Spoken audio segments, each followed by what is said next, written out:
What I like the most about this series is that he has a very specific rhythm of storytelling. You know, right now, action, thriller series are special effects, are action after action after action.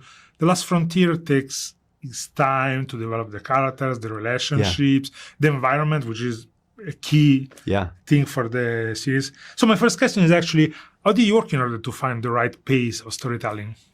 I think it's a balancing act, right? Because we open with this crazy action set piece, and then we stop back down and we kind of meet a character that's a little more quiet and warm and almost romantic, you know? And to me, it's sort of a checkerboard. You know, I think if it's too much action, you get fatigued and you start tuning out. And ultimately, I think the people and the characters are all anybody ultimately cares about. And so it's a balancing act. When one starts getting too much, all right, time to blow something up, you know? Time to sit down and have some romance.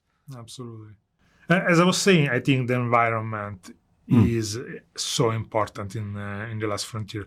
Of course, you shot probably on stage, but I also shot on location. Can you talk about the process of researching for the right locations for this series?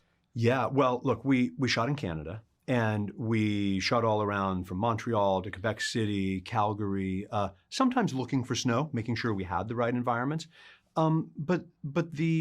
I give so much credit to our production designer, David Sandifer, who found really authentic, sort of lived-in spaces, old rugged spaces, rusty buildings. You know, we really went to these places. And I think a lot of that came from our director, Sam Hargrave, who has a background in stunts. And because he's a stunt guy, he doesn't want a bunch of VFX stuff. He wants it to be tangible and physical and tactile. And so we tried to, you know, weave that through as everything we did.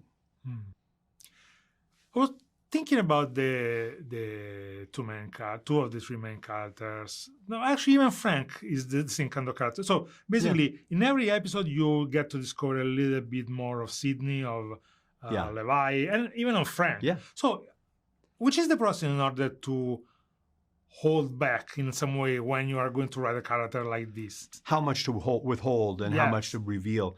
Well, it's a slow burn, right? I think it's interesting, and you mentioned this, like the show is sort of off on a race, you know, in what's physically happening, but the characters are a little more of a slow burn, you know, and I think that's what's fun is peeling back the layers to figure out who they really are. Not only Sydney and Havelock, but even Frank, you know, who has some demons in his own past that he's still struggling with. And I think what's most important is for those reveals to happen at the right time. So they collide with the other characters and they sort of inform the story. You know, we don't find out about Frank until quite late in the story, what his story is. And it happens at a time that maybe helps him understand some of the other characters in meaningful ways. But it is a balancing act, I think. Okay, I don't want to give too much away, but I just want to say that the third episode ends with such a fun action scene involving an helicopter and a truck. Yeah. So can you talk about how you come up with that idea? That is so fun. Yeah, you know what? My wife went on a vacation in Canada, must be 15, 20 years ago. And she went on this buggy. It's like a train that you go out and you look at polar bears and wildlife, but you stay on this thing. And it's a train, but on wheels. It's called a tundra buggy.